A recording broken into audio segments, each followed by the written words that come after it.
성도 여러분, 안녕하세요. 3월 9일 허여 목사 인사드립니다. 지난 주말 또 주일은 어떻게 다들 잘 보내셨나요? 행복한 시간이셨길 빕니다. 오늘 월요일 함께 읽을 하나님 말씀은 마태복음 13장과 14장의 말씀입니다. 먼저 이 말씀 간략하게 요약해드리고 함께 읽는 시간 갖도록 하겠습니다. 마태복음 13장은 흔히 천국 비유장이라고 불립니다. 예수님께서 비유를 통해 하나님 나라의 성격 또는 성장의 방식 이런 것들을 설명을 하시죠. 대표적으로 씨 뿌리는 자의 비유도 나오고요. 가라지 비유, 겨자씨와 누룩에 대한 비유, 보화와 진주 비유, 그물 비유 등등 다양한 천국 비유가 나옵니다. 그리고 이제 14장에는 세례 요한의 죽음에 대한 이야기로부터 시작을 해서 오병이어 또 물 위를 걸으시는 기적 또 병 고치는 사역들이 순서대로 이렇게 나오게 됩니다. 자, 그럼 우리 13장과 14장 이런 내용을 머릿속에 기억을 하시고 함께 읽어보겠습니다.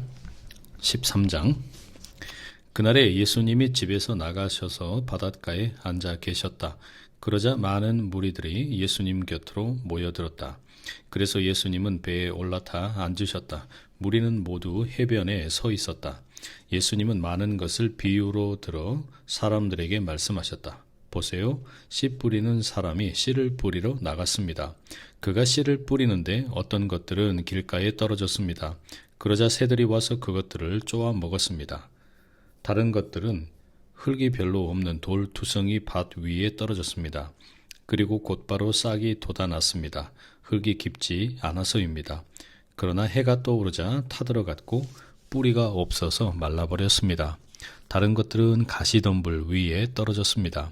그리고 가시덤불이 자라나 숨을 막아버렸습니다. 다른 것들은 좋은 흙 위에 떨어졌고 열매를 맺었습니다. 어떤 것은 100배, 어떤 것은 60배, 어떤 것은 30배나 맺었습니다. 귀 있는 사람은 들으시기 바랍니다. 제자들이 예수님께 다가와서 말했다. 무엇 때문에 사람들에게 비유를 들어 말씀하십니까? 예수님이 그들에게 대답하셨다. 그대들에게는 하늘나라의 비밀들을 아는 것이 허락되었어요. 그렇지만 저 사람들에게는 아닙니다. 가진 것이 있는 사람에게는 더 주셔서 차고 넘치게 하실 겁니다. 그렇지만 가진 것이 없는 사람, 그 사람한테서는 있는 것조차 빼앗아 가실 겁니다. 이 때문에 저 사람들에게는 내가 비유를 들어 말합니다. 그들이 보기는 하지만 보지 못하고 듣기는 하지만 듣지 못하고 깨닫지도 못하기 때문이에요. 이사야가 말한 예언이 저들에게 제대로 이루어질 겁니다. 당신들은 듣고 또 듣겠지만 절대로 깨닫지 못할 것이요. 당신들은 보고 또 보겠지만 절대로 알아보지 못할 것이요. 이 백성의 마음이 둔해졌고 귀로 듣는 것이 느려졌고 눈을 감아버렸기 때문이다. 그들이 눈으로는 알아보지 못하고 귀로는 듣지 못하고 마음으로는 깨닫지 못하게 하려는 것이다. 그들이 돌아와서 내가 그들을 낫게 해주는 일이 없게 하려는 것이다. 그대들의 눈은 복이 있습니다. 보기 때문이에요. 그대들의 귀도 복이 있습니다. 듣기 때문이에요. 아멘. 그대들에게 말합니다. 그대들이 보는 것을 많은 예언자들과 의인들이 간절히 보고 싶어 했지만 보지 못했습니다. 또 그대들이 듣는 것을 간절히 듣고 싶어 했지만 듣지 못했습니다. 그러므로 그대들이야말로 씨 뿌리는 사람의 비유가 무슨 뜻인지 잘 들어보세요. 모두가 그 나라에 관한 말씀을 듣기는 하지만 이해하지 못하고 있어요. 그때 악한 자가 와서 그 마음에 뿌려진 것을 빼앗아 갑니다. 길가에 떨어졌다 함은 이런 사람을 두고 하는 말입니다. 돌투성이 밭 위에 떨어졌다 함은 이런 사람을 두고 하는 말입니다. 그는 말씀을 듣고 곧바로 기쁘게 받아들입니다. 그런데 속에 뿌리가 없어서 잠시 그럴 뿐이에요. 그 말씀에 억압이나 뒤쫓김을 당하면 곧바로 걸려 넘어집니다. 가시덤불 속에 떨어졌다 함은 이런 사람을 두고 하는 말입니다. 그는 말씀을 듣습니다. 그렇지만 세상살이 걱정과 재물의 꼬임이 그 말씀의 숨을 틀어 막아버립니다. 그래서 열매를 맺지 못합니다. 좋은 흙 위에 떨어졌다 함은 이런 사람을 두고 하는 말입니다. 그는 말씀을 듣고 이해해서 제대로 열매를 맺습니다. 어떤 경우에는 100배, 어떤 경우에는 60배, 어떤 경우에는 30배나 맺습니다. 다른 비유를 그들에게 더 말씀하셨다. 하늘 나라는 좋은 씨를 자기 밭에 뿌려놓은 사람의 경우와 같아요. 그런데 사람들이 자고 있을 때 그의 원수가 와서 독보리를 밀 가운데 뿌려놓고 가버렸습니다. 싹이 나서 열매를 맺게 될 때 그때에 독보리들도 보였어요. 집주인의 종들이 집주인에게 다가와서 말했습니다. 주인님, 주인님의 밭에 좋은 씨를 뿌리지 않으셨습니까? 그런데 독보리들은 어디에서 생긴 겁니까? 주인이 종들에게 말했어요. 원수 녀석이 이런 일을 해놓았다. 종들이 주인에게 말합니다. 그러면 우리가 나가서 그것들을 뽑아서 모을까요? 주인이 말합니다. 아니다. 독보리들을 뽑아 모으다가 그것들과 함께 밀까지 뿌리째 뽑으면 안 된다. 수확 때까지 둘 다 같이 자라게 내버려 둬라. 수확 때에 수확꾼들에게 말해서 먼저 독보리들을 뽑아 모으고 묶음으로 만들어 모조리 태워 버리라고 할 것이다. 밀은 내 광에 모아 들이라고 할 것이다. 다른 비유를 그들에게 더 말씀하셨다. 하늘 나라는 겨자씨와 같아요. 어떤 남자가 겨자씨를 가져다가 자기 밭에 뿌렸습니다. 겨자씨는 어떤 씨보다도 작습니다. 그러나 자라난 뒤에는 여느 풀들보다 크게 자라 나무가 됩니다. 그래서 하늘의 새들이 와서 그 가지들에 깃들게 됩니다. 다른 비유를 그들에게 말씀하셨다. 하늘 나라는 누룩과 같아요. 어떤 여자가 누룩을 가져다가 밀가루 반죽 21리터 속에 섞어 두어서 보이지 않게 했습니다. 그랬더니 마침내 반죽 전체가 부풀어 올랐습니다. 이 모든 것들을 예수님은 비유를 들어 무리들에게 말씀하셨다. 비유를 들지 않고서는 아무것도 그들에게 말씀하지 않으셨다. 예언자를 통해 하신 말씀을 이루려고 하신 것이었다. 이런 말씀이었다. 내 입을 열어 비유들을 들려드리지요. 세상의 기초가 놓일 때부터 감추어져 있던 것들을 알려드리지요. 그때 예수님이 무리들을 남겨두고 집으로 가셨다. 그러자 제자들이 예수님께 다가와 말씀드렸다. 밭의 독보리 비유를 저희에게 쉽게 설명해 주세요. 예수님이 대답하셨다. 좋은 씨를 뿌리는 사람은 인자를 말합니다. 밭은 세상을 말합니다. 좋은 씨는 이 사람들 곧 그 나라의 아들 딸들을 말합니다. 독보리는 악의 아들 딸들을 말합니다. 독보리를 뿌려놓은 원수는 마귀를 말합니다. 수확은 세대의 끝을 말합니다. 수확꾼들은 천사들을 말합니다. 그러므로 독보리가 한데 뽑혀 모조리 불에 태워지듯이 세상이 끝날 때에도 그러할 것입니다. 인자가 자기 천사들을 보낼 것입니다. 그리고 걸려 넘어지게 하는 모든 것들과 불법을 저지르는 사람들을 천사들이 그의 나라에서 뽑아 모을 것입니다. 그러고는 그들을 불구덩이에 던져 넣을 것입니다. 거기서 그들은 울부짖으며 이를 갈 것입니다. 그때 정의로운 사람들은 자기들의 아버지 나라에서 해처럼 환히 빛날 것입니다. 귀 있는 사람은 들으시기 바랍니다. 하늘 나라는 밭에 감추어져 있는 보물과 같습니다. 어떤 사람이 그 보물을 발견하고는 그대로 감추어 두었어요. 그러고는 기뻐하며 가서 가진 것을 모두 팔아 그 밭을 삽니다. 또 하늘 나라는 좋은 진주들을 찾고 있는 상인의 경우와도 같아요. 값나가는 진주 하나를 발견하고는 가서 가진 것을 모두 다 팔아서 그 진주를 샀습니다. 또 하늘 나라는 바다에 던져져 온갖 종류의 물고기를 모아들이는 그물의 경우와 같아요. 그물이 가득 찼을 때 사람들이 그물을 해변으로 끌어올렸습니다. 그리고 앉아서 좋은 것들은 골라 모아서 그릇에 담고 형편없는 것들은 바깥에 버렸어요. 세대 끝에도 그럴 겁니다. 천사들이 나가서 정의로운 사람들 가운데서 악한 사람들을 따로 추려낼 겁니다. 그러고는 그들을 불구덩이에 던져 넣을 것입니다. 거기서 그들은 울부짖으며 이를 갈 것입니다. 그대들은 이것들을 다 이해했나요? 그들이 예수님께 이해하고 대답한다. 예수님이 그들에게 말씀하셨다. 이런 까닭에 하늘 나라의 제자가 된 율법 학자마다 집주인과 같아요. 그는 자기 창고에서 새 것과 옛 것을 꺼내 놓습니다. 예수님이 이런 비유들을 끝마치셨을 때 거기서 떠나가셨다. 그리고 자기 고향 마을로 가셔서 그들의 회당에서 사람들을 가르치고 계셨다.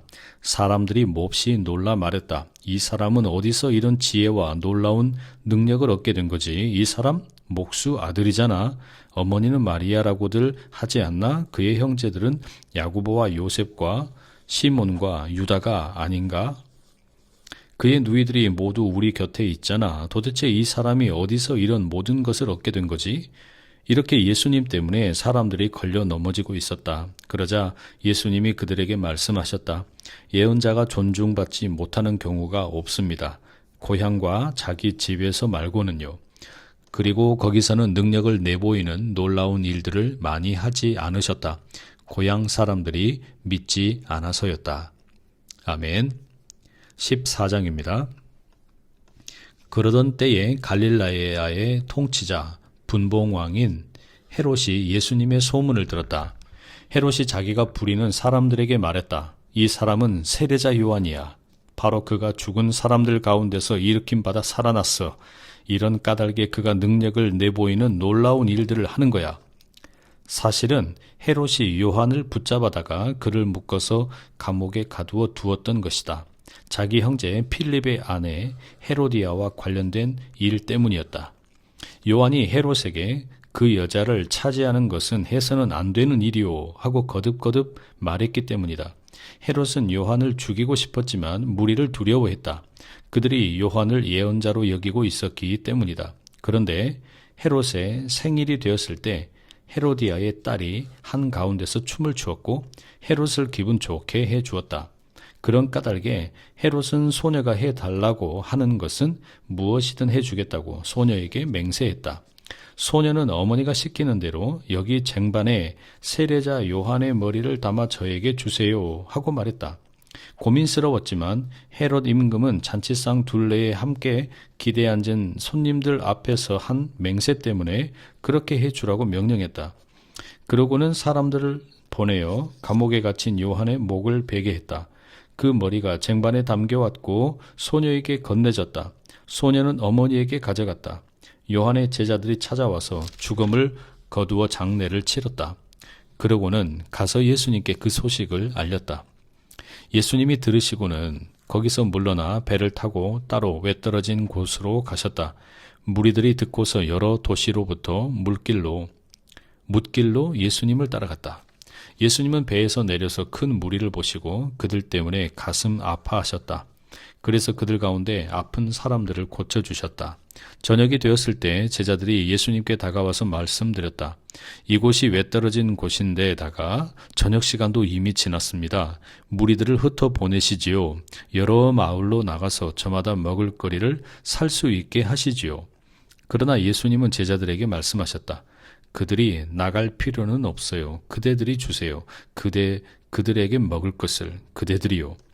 그러자 제자들이 예수님께 말씀드린다. 여기 우리에게는 빵 5개와 물고기 2마리밖에는 없습니다. 예수님이 말씀하셨다. 여기 나에게로 그것들을 가져오세요. 또 무리들을 풀밭에 자리 잡고 앉게 하라고 명령하셨다. 그 빵 5개와 그 물고기 2마리를 받아 들고는 하늘을 우러러 보시고는 감사 기도를 드리셨다. 그러고는 빵을 떼어서 제자들에게 주셨다. 제자들은 무리들에게 주었다. 모두가 먹고 배불렀다. 그리고 먹고 남은 조각들을 모았더니 바구니 12에 가득했다. 먹은 사람은 여자들과 아이들 빼고 남자 어른이 5,000명쯤이었다. 곧바로 예수님이 제자들을 다그쳐 배에 타게 해서 자기보다 앞서 건너편으로 가게 하셨다. 그 사이에 예수님은 무리들을 흩어 보내실 참이었다. 무리들을 흩어 보내시고는 따로 기도하러 그 산으로 올라가셨다. 저녁이 되었을 때 예수님은 거기에 혼자 계셨다. 배는 이미 뭇에서 멀리 떨어져 있었고 파도에 이리저리 흔들리고 있었다. 맞바람이 불어왔기 때문이었다. 예수님이 이른 새벽녘에 바다 위로 걸어서 제자들한테로 가셨다. 예수님이 바다 위로 걸어오시는 것을 제자들이 보고서 겁에 질려 헛개비다 하고 말했다. 두려워서 그들은 비명을 질렀다. 그러자 곧바로 예수님이 그들에게 말을 건네셨다. 이렇게 말씀하셨다. 힘내세요. 나예요. 나 두려워하지 마세요. 베드로가 예수님께 대답했다. 주님이 맞으시면 저에게 명령해 주세요. 물 위를 지나 주님께로 오라고요. 예수님이 오세요 하고 말씀하셨다. 그러자 베드로가 배에서 내려 물 위로 걸어서 예수님께로 갔다. 그러나 드센 바람을 보자 두려웠다. 그래서 바다 아래로 빠져 들어가기 시작하자 비명을 질렀다. 주님, 저를 구해주세요. 곧바로 예수님이 손을 내뻗어 베드로를 붙잡아 주셨다. 그러고는 말씀하신다. 믿음이 작은 사람이여 어쩌자고 의심을 했나요? 예수님과 베드로가 배에 올라타자 바람이 잦아들었다. 배에 있던 사람들이 예수님께 엎드려 절하며 말했다. 참으로 당신은 하나님의 아들이십니다. 예수님 일행은 바다를 가로질러 맞은편 땅으로 건너가 게네사렛에 닿았다. 그곳 사람들이 예수님을 알아보았다. 그래서 그들은 그 둘레 온 지역에 사람을 내보내어 심하게 아픈 사람들을 모두 예수님께 데려왔다.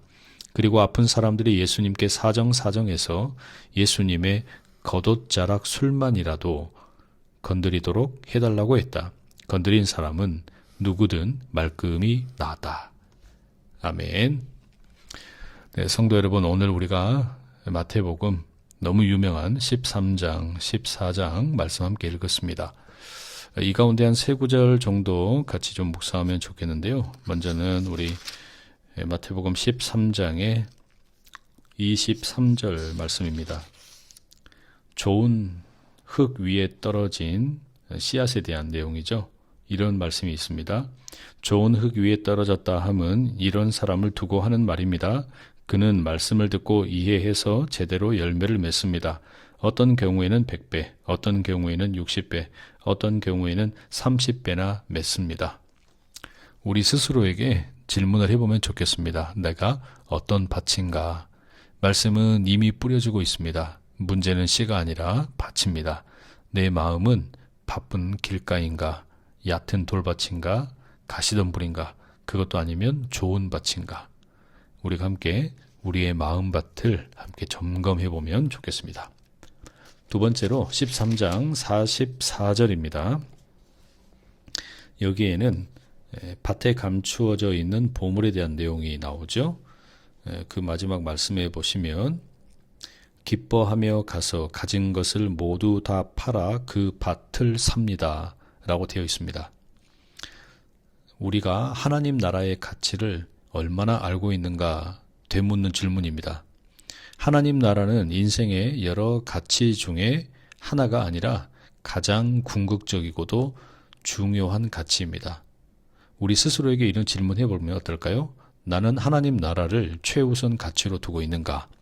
내 삶의 선택이 무엇을 가장 소중하게 여기고 있는가? 돌아보는 시간이면 좋겠습니다. 마지막으로 14장 31절 말씀입니다. 베드로가 예수님을 바라보면서 물 위를 걷다가 바다에 빠지기 시작을 하지요.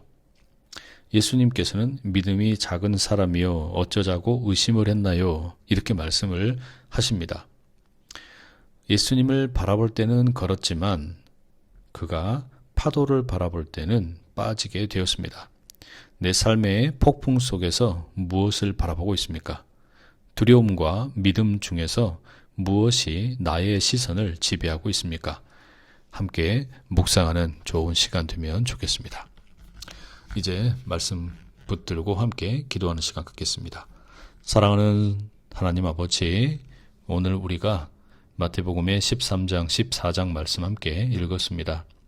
천국을 비유로 가르치시는 예수님의 음성을 듣습니다. 우리가 좋은 밭이 되기를 원합니다. 뿌려진 씨앗에 온전히 반응할 수 있도록 우리를 날마다 기경하여 주시옵소서.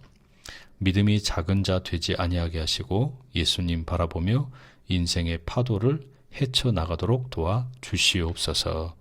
오늘 하루도 우리 주님 손에 우리 모두를 다 맡겨드립니다.